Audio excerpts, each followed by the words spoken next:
মধুয়ারা আমার কাছে এসে বিধানসভায় আমাকে পৌঁছে দেওয়ার জন্য আমার কাছে এসছে, বড় পাওনা আমার জন্য কিছু হয় না।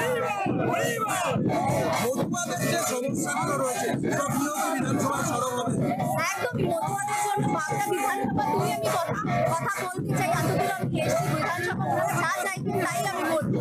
আর কি লক্ষ্য রয়েছে বাগদার জন্য বাড়ি বাড়িতে গেছি, ব্রিজের সমস্যা আছে, রাস্তার সমস্যা, আশা করছি এগুলো আমি পূর্ণ করবো 1.5 বছর যাচ্ছে।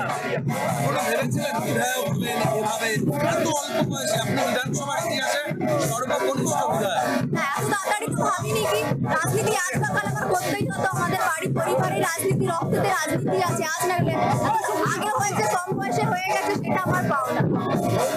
শান্তিপুর ঠাকুরের যে ভূমিকা সেগুলো কি আপনাদের এই মধুয়াদের মধ্যে বিভাজন তৈরি করছে? আমি এখানে শপথ নিতে এসেছি, শান্তনু ঠাকুরের ব্যাপারে কিছু বলতে